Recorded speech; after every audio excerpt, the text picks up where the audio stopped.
Hey y'all, so today I want to make some pillows for my neighbor, to continue on the re-quilting quilt saga. Well, in order for me to do this, I am actually going to do two separate videos. One is how to make the pillow, and then the other one is how to make the sham or the pillowcase, or however which way you want to call it. So let's go ahead and get this started. All I got is just regular muslin. It's nothing fancy about it or anything like that. And all I'm really, hush Mikey, and all I'm really going to do is just cut out 24 inches. Mikey, you're in the way. Whoopsie. You're in the way. Oopsie, I made your subscribers look bad. Yeah. Okay, and you can cut this, like I said, any way you want. It doesn't have to be straight. Okay, I guess you could say it can be somewhat straight. Okay, I'm out of it because I don't want to make it. Okay. I'm like trying to do this pretty quick because my kids are making me go crazy. So I need something to calm me down. Alright, so I got one down. And however many pillows you're gonna do, you want two pieces. So for me, I'm gonna make 2 pillows, so I need 4 pieces, because obviously you need a front and a back. And you don't have to do it just a plain white. You can do, like I said, whatever you want. You can make both of the materials look different if you want. Like I said, I'm gonna do my quick pillow. My quick pillow. So,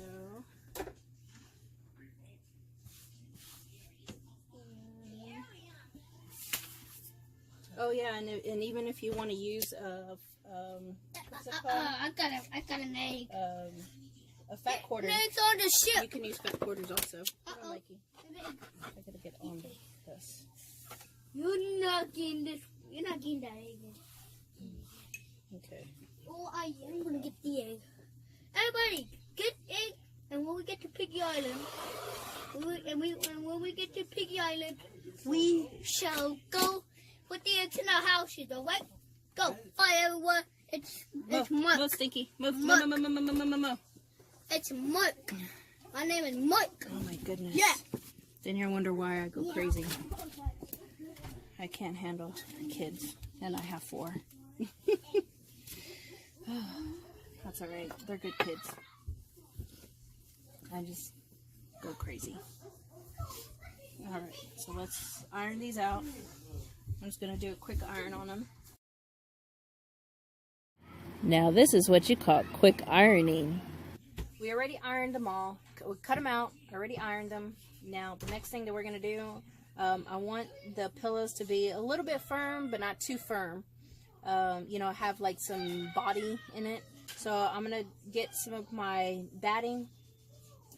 I normally go through a whole roll of batting in 1 year. But since this year I was messing with the re-quilting quilt saga, obviously I still have some. So anyways, this is the one that I'm using, Soft and Bright, from the Warm Company. It's pretty firm. And I'm just going to rough cut it. Because it's still on the bolt. I'm going to rough cut it right in half.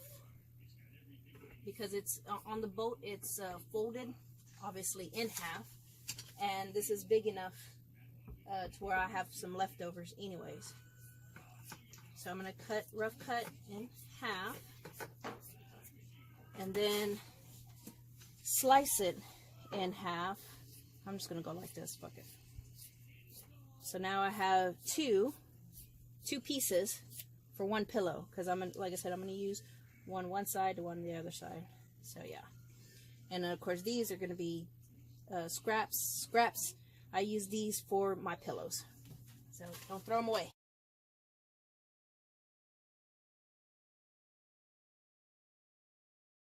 So how I'm going to do this is I'm going to put 1 piece, 1 muslin on top of the batting, just like this, and then put another piece of muslin on top of that. So since these, it doesn't really have a right side, wrong side. If your pattern does have or your material has a right side, wrong side, you want to put the right sides together. Okay? And I'm going to show you how to do the big sandwich.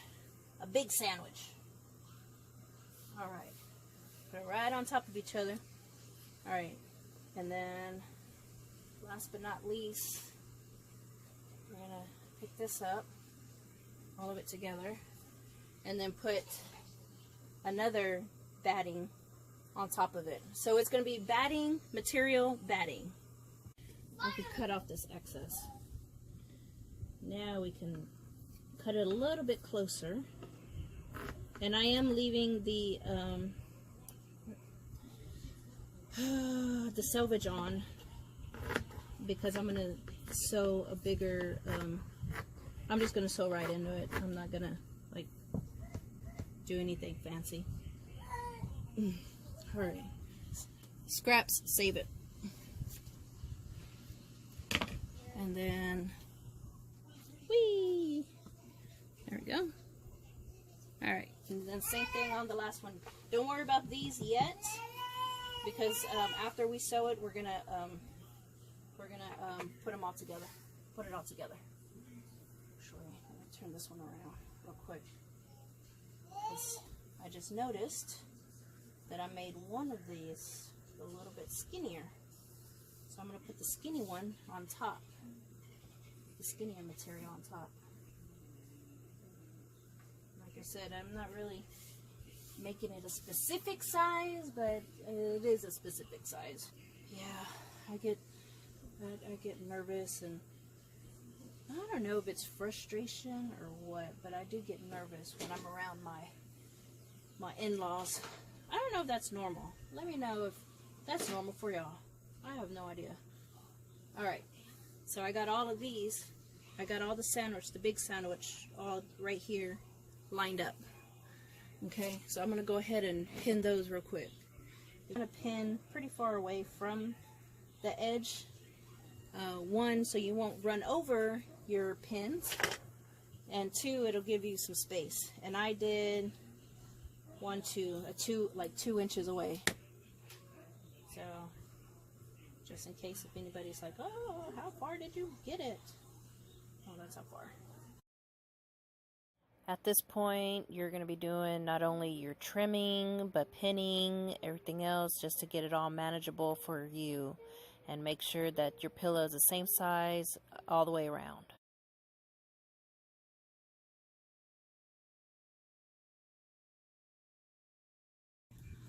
Oh yeah, real quick, I normally don't do this because obviously I do this a lot and I already know how much to leave a space, but you want to leave about a good like a hand length of space, which is, let's measure me, about 6-7 inches.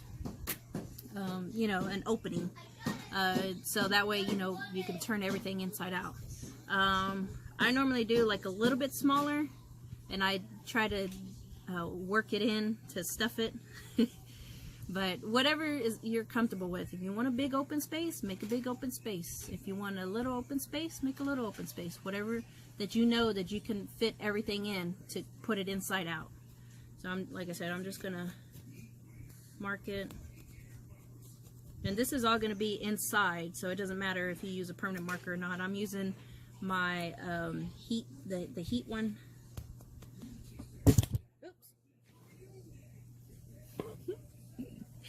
Oops. There it is. So I just pretty much made that line. Like I said, it's a little bit smaller than my hand. Like I said, I like to make my holes a little bit smaller, so that way, one, I won't have to tuck in so much in, and it'll be quicker for me to just do that. So let's go ahead and keep on. Like I said, this is just going to be the pillow. It's not, you know, the insert or what is it called? Like a pillowcase. This is the pillow itself. So you don't have to quilt it down or anything like that. Okay. I mean, if you want to, you can. I just don't want to because that's more work. But anywho, all right. So I'm gonna go ahead and start where your lines are at. You're gonna start at one of your lines. I'm gonna start right here. Hold on. Nope, this way. I did it backwards. Damn it. That's all right. Start right there. And where your line is at, that's where you're gonna start at. And you're gonna back stitch. This is to anchor it down. And you're gonna do a 5/8 5/8 seam allowance. 5/8 seam allowance. And so let's go ahead and get started. And then back stitch. So you can lock it in, so when you turn it inside out, it won't come apart. All right, 5/8 seam allowance all the way around. Okay, I'm coming up to the first quarter, and like I said, it's 5/8 seam allowance, and you're gonna come up as close as you can to the corner, about that much. And what I do is I put the needle down because I'm guesstimating right now. Pivot, and of course I have all this other excess, but that's okay. But I am at 5/8, so I'm just gonna go ahead and put it down.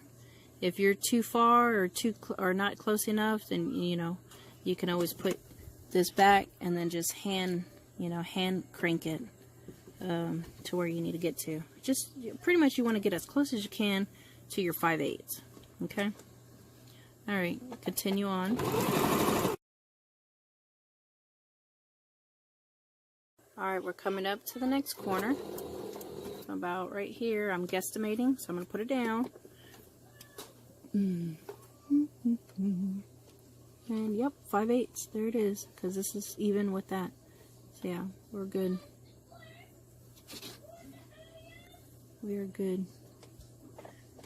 Oh, this is where I should take this out because I don't want to run it over.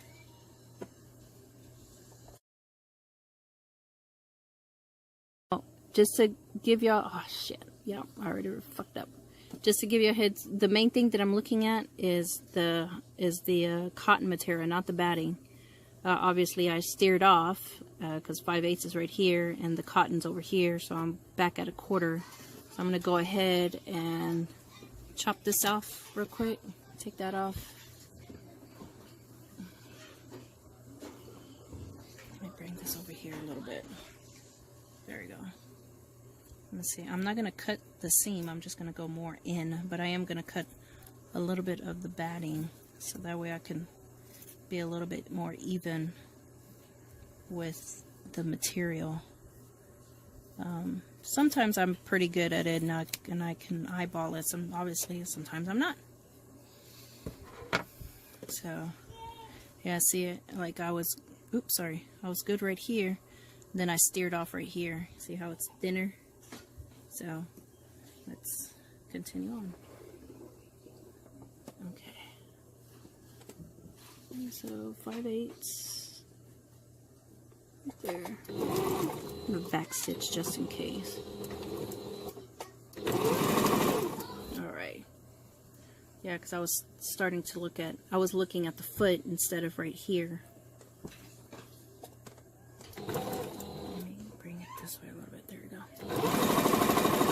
And this is what I'm looking at to make sure. See, 5/8. This is what I'm looking at to make sure that I stay at 5/8.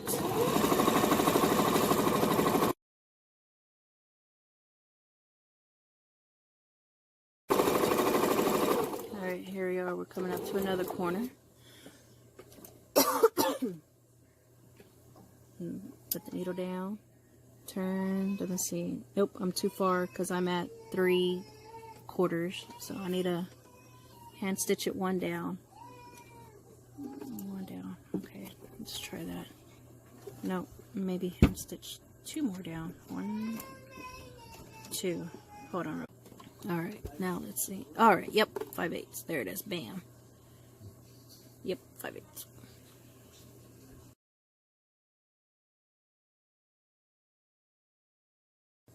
Needle down, pick up your foot. Nope, too far. Still too far. Let's try that. Yep, right there, 5/8. Alright. Now we're coming up to the last side, and this is where we're going to get to the other side of the line. And that's where we're going to backstitch and go to the next step.